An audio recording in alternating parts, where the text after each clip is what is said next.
Very warm welcome to Zunaira Azhar official wears. کل تک کچھ تاثر اس طرح دیا گیا تمام ٹی وی چینلز پہ، مین اسٹریم میڈیا پہ، جیسے تقریباً شاہ محمود قریشی میں اور عمران خان میں جو چیزیں ہیں وہ پوائنٹ آف نو ریٹرن پہ پہنچ گئی ہیں. انہوں نے میڈیا سے بات بھی نہیں کی. عمران خان سے ملاقات کے بعد کراچی روانہ ہو گئے جہاں پہ ان کی اہلیہ ہیں اور علیل ہیں، تو it makes all the sense کہ وہ فیملی سے ملنا چاہیں گے جیل سے باہر آنے کے بعد. لیکن جو ایک پکچر پینٹ کی سارے میڈیا نے وہ یہی تھی کہ جیسے کچھ راستے جدا ہو گئے ہیں عمران خان کے اور شاہ محمود قریشی کے. یہ بھی کہا گیا کہ کوئی فارمولا لے کے شاہ محمود قریشی گئے تھے جس کو عمران خان نے ایکسیپٹ کرنے سے انکار کر دیا ہے، اور خود عمران خان کی جو عدالت میں صحافیوں سے گفتگو تھی اس سے بھی یہی تاثر آیا کہ جو کچھ بھی سجیسٹ کیا شاہ محمود قریشی نے وہ انہوں نے ایکسیپٹ نہیں کیا. لیکن آج ایک طرح سے اف آئی مے سے کہ کچھ واپسی نظر آئی شاہ محمود قریشی کی اور پرویز خٹک کی پی ٹی آئی کے ارینا میں، تو یہ غلط نہیں ہوگا. اور وزیر دفاع اور مسلم لیگ نون کے جو پارلیمانی گروپ کے رہنما ہیں خواجہ آصف، انہوں نے انکشاف کیا کہ چیئرمین پی ٹی آئی سے 9 مئی کے واقعات کے حوالے سے انٹروگیشن سٹارٹ کر دی گئی ہے. اور پارلیمنٹ کے باہر وہ میڈیا سے گفتگو کر رہے تھے. انہوں نے یاد دلایا کہ مکمل طور پر تربیت یافتہ دہشت گردوں نے جن کے پاس اسلحہ تھا فوجی تنصیبات پہ حملہ کیا، اور انتہائی افسوس کی بات ہے کہ انہوں نے شہداء کی یادگار کو نشانہ بنایا. ایک سوال کے جواب میں وزیر دفاع نے کہا کہ چیئرمین پی ٹی آئی سے اس حوالے سے پوچھ گچھ کی جا رہی ہے، اور اس حوالے سے تفصیلات نہیں انہوں نے بتائیں. لیکن ایک طرف وزیر دفاع کا یہ بیان، اور پھر دوسری جانب وزیر خارجہ بلاول بھٹو نے کہا کہ چیئرمین تحریک انصاف کو فوج کی حمایت حاصل نہ ہونے سے مسئلہ ہے. انہوں نے کہا کہ تحریک انصاف کے چیئرمین کو فوج سے مسئلہ گزشتہ اپریل میں سٹارٹ ہوا جب فوج نے سیاست میں حصہ نہ لینے اور کسی بھی پارٹی کی حمایت نہ کرنے کا اعلان کیا. چیئرمین پی ٹی آئی کا مسئلہ یہ ہے کہ فوج ان کی حمایت نہیں کر رہی. ان دونوں پارٹیز کے ان ریپریزنٹیٹیوز، چیئرمین بلاول بھٹو تو خیر خود چیئرمین ہیں اپنی پارٹی کے، اور وزیر دفاع جو ہیں خواجہ آصف وہ بہت ووکل ہیں، تقریباً اسپوکس پرسن ہیں میاں نواز شریف کے اور مریم نواز شریف کے بھی. ان دونوں کے اگر ان بیانات کو دیکھا جائے تو اس سے لگتا یہ ہے کہ they are not worried about P T I. ان کو مستقبل میں جب کبھی بھی الیکشنز ہوتے ہیں کسی بھی انداز میں پی ٹی آئی سے کوئی تھریٹ نہیں ہے، کیونکہ جو اس وقت اسٹیٹ آف افیئرز چل رہے ہیں پی ٹی آئی کے، اس میں they are completely sure about it کہ پی ٹی آئی اور فوج کے معاملات 9 مئی کے بعد جہاں تک پہنچ گئے ہیں اس کے بعد ہمیں ایٹ لیسٹ اس بارے میں وری کرنے کی ضرورت نہیں ہے کہ ہمیں کوئی بہت لانگ لاسٹنگ قسم کی ڈیفیٹ الیکشنز میں پی ٹی آئی دے سکتی ہے. دوسری جانب جس طریقے سے ڈسمینٹلنگ ہو رہی ہے پی ٹی آئی کی، اس سے بھی یہی لگتا ہے کہ جو سب سے بڑی اپوزیشن تھی یا جو سب سے بڑی تھریٹ تھی دونوں پارٹیز کو، وہ تقریباً نیوٹرلائز ہو چکی ہے. اور اس کو اگر یوں سمجھا جائے کہ مس کیلکولیٹ خود عمران خان نے کیا ہے تو یہ بھی غلط نہیں ہوگا. 9 مئی کے بعد بہت ضرورت تھی ایک اسٹریٹجک شفٹ کی عمران خان صاحب کو ان ہز اسٹریٹجی، کہ جس میں وہ انگیج کر رہے تھے فوج کے ساتھ یا نہیں کر رہے تھے، جو بھی کر رہے تھے وہ واقعہ ہی ایسا تھا جس کے بعد چیزیں بالکل چینج ہو گئیں. لیکن جو چینج نہیں ہوا وہ خان صاحب کا رویہ تھا. مذمت کرنے میں دیر ہونے کو ان کے جو جتنے بھی مخالفین ہیں انہوں نے بہت کیش کیا. الفاظ کے چناؤ میں خان صاحب کچھ زیادہ سمجھدار ثابت نہیں ہوئے. اور اگر یہ کہا جائے کہ اگر وہ یہ سب کر بھی لیتے تب بھی کیا کوئی گنجائش باقی تھی کہ معاملات ٹھیک ہو جاتے، تو یہ کہنا بھی مشکل ہوگا. So realistically speaking P T I اس وقت جس دور سے گزر رہی ہے اس دور سے تقریباً ساری پولیٹیکل پارٹیز گزری ہیں. لیکن 9 مئی ایک ایسا سگنیفیکنٹ واقعہ ہوا ہے جس کو ہم ڈیبیٹ کر سکتے ہیں، جس پہ مختلف آراء ہو سکتی ہیں. وہ انسٹیٹیوشنل میموری سے اریز کرنا بہت مشکل ہوگا. And by institution I mean of course the Pak army. اس طریقے کی جو ایک اٹیمپٹ جسے انہوں نے کنسیو کیا ہے کہ it was an attack on us on the state and state institution, اس کو اگر وہ آج ہینڈل نہیں کریں گے ایسے طریقے سے کہ جو پریسیڈنٹ سیٹ ہو، تو وہ آئندہ کے لیے بھی انسٹیٹیوشن کے لیے تھریٹ کی طرح ہی چلے گی. اور میرا خیال ہے جتنی بھی مذمت کی جائے ایک آلریڈی پولرائزڈ ملک میں جہاں سوسائٹی بھی پولرائزڈ ہے، پولیٹکس بھی پولرائزڈ ہے، ایسا واقعہ ہو جائے اس کی جتنی بھی مذمت کی جائے کم ہے، لیکن اس کا نقصان بہت بڑا ہوا ہے، اور میرے خیال ہے سب سے زیادہ نقصان جو ہے وہ جمہوریت کو ہوا ہے کہ ایک پارٹی جو ہے وہ اب اس کی پرائس یہ پے کرے گی کہ اس کی جگہ ہی نہیں رہے گی، probably this is how I see it. اس کے علاوہ اس کو جتنا بھی بیلنس کرنے کی کوشش کر رہے ہیں شاہ محمود قریشی صاحب، جس طرح میں نے کہا کہ پہلے لگا کہ وہ آؤٹ ہو گئے ہیں اس گیم سے، لیکن آج وہ واپس نظر آئے اور انہوں نے سارے تاثر کی نفی کی، اور انہوں نے کہا کہ عمران خان ناراض ہیں اس لیے وہ کہیں بھی جا سکتے ہیں، کچھ بھی کر سکتے ہیں۔ ایک پرٹیکولر نیوز گروپ کی طرف سے خاص طور پہ ماحول بنایا گیا کہ جس طرح شاہ محمود قریشی صاحب اور پرویز خٹک صاحب بھی استحکام پاکستان پارٹی ٹائپ کے گروپس کو یا جوائن کریں گے یا خود ایک فارورڈ گروپ بنا لیں گے، لیکن ایسا ہوتا نظر نہیں آ رہا، کیونکہ آج شاہ محمود قریشی صاحب نے کہا کہ نئی پارٹی کی لانچنگ ایسی ہی ہے جیسے ایمرجنسی میں ڈیتھ آن ارائیول۔ لاہور میں انہوں نے میڈیا سے گفتگو کی اور انہوں نے بجٹ کے اوپر اچھی خاصی تنقید کی۔ ان کا کہنا یہ تھا کہ وفاق نے 12 ماہ کا بجٹ دیا ہے اور پنجاب نے 4 ماہ کا بجٹ دیا ہے۔ عبوری حکومت کو بجٹ پر نظر ثانی کرنا ہوگی۔ عوام کو اس بجٹ میں کوئی ریلیف نہیں ملا، بجٹ کے نام پہ قوم کے ساتھ مذاق کیا جا رہا ہے۔ اسحاق ڈار کو انہوں نے پاکستان کی اکانومی کا ہٹ مین قرار دیا، اور بجٹ میں الیکشن کے لیے پیسے تو انہوں نے کہا کہ رکھے گئے ہیں، لیکن نیتوں کا حال اللہ جانتا ہے۔ اس بجٹ میں بار بار ترمیم ہوتی رہے گی، تنخواہوں میں 30 سے 35% اضافہ تو اناؤنس کر دیا، لیکن پیسہ کہاں سے آئے گا؟ بجٹ میں 650 ارب کا سرپلس دکھایا گیا ہے، وہ کہاں سے آئے گا؟ اس کے علاوہ ان کا کہنا تھا کہ 12 اگست کو موجودہ پارلیمنٹ کی مدت پوری ہو رہی ہے، اس لیے الیکشن تو ہونا ہے، اور اب اگر آئین سے ماورا کوئی کام ہو تو میں کیا کہہ سکتا ہوں۔ اسی طرح سابق وزیر اعلیٰ خیبر پختونخوا پرویز خٹک نے بھی ٹویٹر پہ کہا کہ میں واضح کرنا چاہتا ہوں کہ میں کسی اور پارٹی میں شامل نہیں ہو رہا۔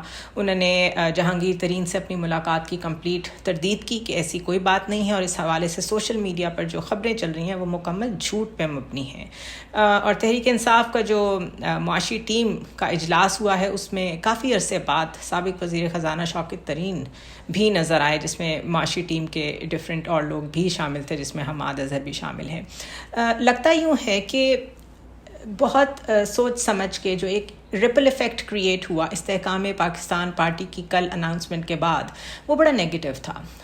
لوگوں نے بالکل ان چہروں کو بائی نہیں کیا with a different brand name جو کل تک پی ٹی آئی میں شامل تھے، روتے دھوتے کہہ رہے تھے جس طرح ان پہ بڑا ظلم ہوا ہے اور ان کو زبردستی پارٹی سے علیحدہ کیا گیا ہے، تو وہ سیاست سے بھی تقریباً بریک لے رہے ہیں، کچھ نے کام چھوڑ رہے ہیں، لیکن ایک دم سے پھر all of a sudden we saw them in a very happy way کہ وہ انہوں نے ایک نئی پارٹی جوائن کر لی ہے، اور ان میں سے کسی کو بھی اس کا کوئی ملال بھی نہیں لگ رہا تھا۔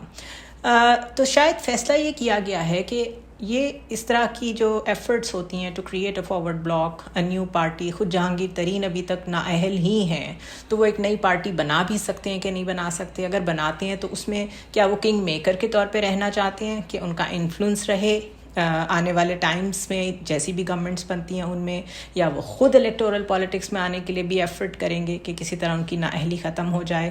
ایٹ دا سیم ٹائم یہ بھی شاید سمجھا گیا ہے کہ پی ٹی آئی کو انٹیکٹ رکھنے کی ضرورت ہے، چاہے اس میں شاہ محمود قریشی صاحب جیسے لوگ لیڈ رول لیں یا پرویز خٹک جیسے لوگ لیڈ رول لیں، لیکن لوگ اس پارٹی کے ٹوٹنے سے لوگوں کو ڈفرینٹ پارٹیز کے ساتھ ڈفرینٹ برانڈ نیمز کے ساتھ ایکسیپٹ نہیں کر رہے۔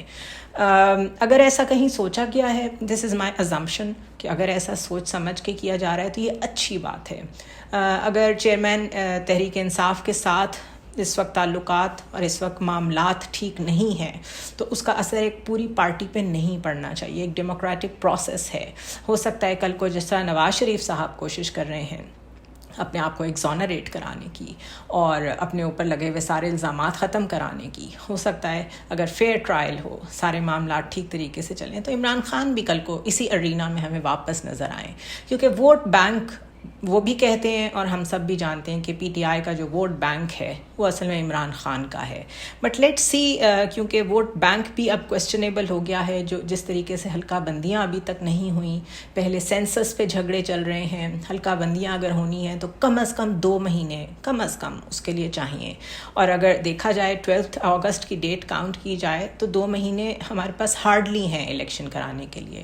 تو کیا ان 2 مہینوں میں حلقہ بندیاں نہیں ہوں گی تو پرانی مقامی حلقہ بندیوں پہ الیکشن کرانے پہ سب تیار ہو جائیں گے، جبکہ آلریڈی سندھ کو بھی پرابلم ہے کہ سینسس صحیح نہیں ہوا، MQM کو بھی پرابلم ہے کہ سینسس صحیح نہیں ہوا.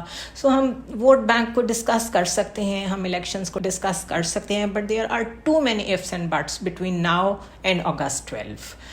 اسی طرح جو فائنینشیل ایمرجنسی کی بار بار بات کی جاتی ہے، بیکاز ہم اس ایمرجنسی سے ابھی واپس تو نہیں آئے، ہم باہر نہیں نکلے، جس میں ہم پچھلے 7-8 ماہ سے مبتلا ہیں جس بیماری میں.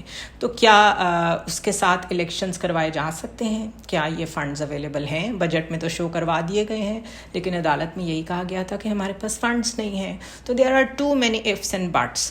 ایٹ دا سیم ٹائم وزیر اعلیٰ گلگت بلتستان کو ہٹانے کی کوششیں کافی تیز ہو گئی ہیں. وہاں کے جو چیف کورٹ تھے، گلگت بلتستان کی چیف کورٹ نے وزیر اعلیٰ خالد خورشید خان کو جعلی ڈگری جمع کرانے پر نااہل کیے جانے کی درخواست پر جواب داخل کرنے کے لیے 13 جون کی مہلت دے دی ہے. یہ تقریباً اسی طرح کا سینیریو کریٹ ہوگا. پہلے اسپیکر کے معاملے پہ اختلافات کریٹ ہوئے اور وزیر اعلیٰ نے کچھ سیاسی سمجھ بوجھ کا مظاہرہ تو کیا، لیکن اب with in house divide create کیا جا رہا ہے. جس طرح وزیر اعظم کشمیر کے جو تھے، آزاد کشمیر کے تنویر الیاس، ان کے خلاف جس طریقے سے پارٹی میں بغاوت ہوئی، تقریباً اسی طرح کا معاملہ گلگت بلتستان میں بھی ہوتا نظر آ رہا ہے. تو this is going to be another attempt کہ PTI کی آخری جہاں پہ گورنمنٹ رہ گئی ہے اس کو ختم کیا جائے. اور پاکستان پیپلز پارٹی نے جو سیٹ خالی ہوئی تھی باغ میں، آزاد جموں اینڈ کشمیر میں، تنویر الیاس صاحب کے ڈسکوالیفیکیشن کے بعد، وہاں پہ پیپلز پارٹی نے وہ سیٹ جیت لی ہے. اور فوراً نون لیگ کی طرف سے کہا گیا کہ انہوں نے وہاں پہ بھی دھاندلی کی ہے. ہنا پرویز بٹ نے فوراً ٹویٹ کی، لیکن وہ اتنی ہائی لائٹ نہیں ہوئی، because I think it's too early for Peoples Party and Noon League کہ وہ اپنی فالٹ لائنس کو اتنا کلیئر کرنی شروع کر دیں، کیونکہ الٹیمیٹلی تو یہ فالٹ لائنس سامنے آئیں گی الیکشنز کی شکل میں. اسپیشلی ایور سنس زرداری صاحب نے یہ کہا ہے کہ الیکشن تب ہوگا جب میں چاہوں گا، وچ از contrary to what he said 4 months back کہ میں اور میاں نواز شریف آپس میں کنسلٹ کر کے کہہ رہے ہیں کہ ہمیں پتہ ہے کہ الیکشنز کب ہونے ہیں. تو وہ کنسلٹیشن اور جو میوچل چیزیں چل رہی تھیں وہ آہستہ آہستہ ختم ہوگی، کیونکہ اب یہ کمپیٹیٹرز کے طور پہ سامنے آئیں گے. بجٹ پیش ہو گیا ہے، مگر ٹو مینی کویسچن مارکس. ایک تو جب ان سے سوال جواب ہو رہے تھے اسحاق ڈار سے، تو وہ بہت گول مول جواب دے رہے تھے. انہوں نے کہا there are geopolitical reasons کہ IMF ہمیں قرضہ نہیں دے رہا. اور اس پہ میں اتنی دفعہ بات کر چکی ہوں، اس پہ اتنے ڈفرینٹ بیانات دے چکے ہیں ڈار صاحب کہ I don't know how many times do I have to repeat it. اور مجھے ریپیٹ کرتے ہوئے اتنا افسوس ہوتا ہے اور عجیب سا لگتا ہے، ان کو ایسے بیانات دیتے ہوئے کبھی شرم نہیں آئی. سو جیو پولیٹیکل ریزنز انہوں نے قرار دے دیں کہ کیوں ہمیں IMF سے قرضہ نہیں مل رہا. اور اس کے علاوہ انہوں نے ان سے یہ پوچھا گیا ایک پروگرام میں کہ پچھلے سال آپ نے 7,200 کا ریونیو اکٹھا کرنا تھا جو آپ نہیں کر سکے، تو اب 2,000 ارب یعنی کہ تقریباً 9,200 ارب کا ریونیو کیسے اکٹھا کریں گے. تو انہوں نے کہا یہ ایک سائنٹیفک فارمولا ہے اور ہم جانتے ہیں کہ ہم نے کیسے کرنا ہے. تو یہ جو بھی سائنٹیفک فارمولا ہے یہ ابھی تک تو اپلائی نہیں ہو پایا. ابھی تک تو اس نے کوئی ہیلپ نہیں کیا پاکستان کو. اگر کچھ ہوا ہے تو نقصان ہی ہوا ہے. میں اس کو کتنی دفعہ ریپیٹ کروں کہ کیا کیا ہو رہا ہے. انفلیشن کہاں تک پہنچ گئی ہے، ہمارا ڈیفیسٹ کہاں تک پہنچ گیا ہے، کریڈیٹرز ہمیں کیا کہہ رہے ہیں. بٹ یہ کوئی سائنٹیفک فارمولا ہے جو صرف ڈار صاحب کے پاس ہے. اور ساتھ انہوں نے یہ بھی کہا کہ پلان بی ہمارے پاس ہے، اور پلان بی پر پبلک میں بات نہیں ہو سکتی. پاکستان ڈیفالٹ نہیں کرے گا، اور ڈیفالٹ تک پہنچنے کے ذمہ دار وہی لوگ ہوں گے جو بار بار ڈیفالٹ کا ذکر کرتے ہیں. US ایڈ نے کہا ہے کہ پاکستان کی اکانومی کو مضبوط بنیادوں پر کھڑا کرنے کے لیے اصلاحاتی ایجنڈے کی ضرورت ہے، یعنی ریسٹرکچرل ریفارمز، ریسٹرکچر کرنے کی ضرورت ہے اکانومی کو. وہی چیز جو IMF کہہ رہا ہے، اور جس پہ ہمارے پولیٹیکل لوگ وہ اس لیے کرنے کو تیار نہیں ہیں کیونکہ اس کی پولیٹیکل کاسٹ بہت بڑی ہے. لیکن الٹیمیٹلی جو بھی گورنمنٹ آئے گی یہ انہیں کرنا پڑے گا، بیکاز ہم لوگ ڈپینڈنٹ ہیں کریڈیٹرز پہ، اور کریڈیٹرز جو کہتے ہیں وہ پھر آپ کو کرنا پڑتا ہے. اس کے علاوہ کچھ اور خبریں جو کہ تھوڑی سی مجھے قابل ذکر لگیں. عام شہریوں کے لیے ملٹری کورٹس میں ٹرائلز کے خلاف آرٹیکل 184(3) کے تحت سول سوسائٹی نے سپریم کورٹ میں درخواست دائر کر دی ہے, اور کوئٹہ میں جو مقتول وکیل عبدالرزاق شر کا قتل ہوا ہے اس کی تحقیقات کے لیے JIT یا جوڈیشل کمیشن بنانے کا مطالبہ کیا گیا ہے. یاد رہے کہ یہ وہی کیس ہے جس میں قتل کی FIR عمران خان کے خلاف درج ہوئی ہے, اور جیسے ہی قتل ہوا تھا فوراً ہی عطا تارڑ نے پریس کانفرنس کی تھی, اور اس سے اگلے دن ہی وہ FIR ان کے بیٹے کی مدیت میں جو قتل ہوئے ہیں وکیل, ان کے بیٹے نے تقریباً اسی کنٹینٹ کے ساتھ FIR کٹوائی عمران خان کے خلاف. So things are not coming slow on Imran Khan. دیکھتے ہیں صورتحال کس طرف جاتی ہے. سب سے زیادہ نقصان پاکستان کا ہے. اکانومی ہاتھ میں آ کے نہیں دے رہی, اسٹیبلٹی سامنے آ کے نہیں دے رہی, الیکشنز کا ہمیں نہیں پتہ کب ہوتے ہیں, but let's hope for some good news. See you on Monday.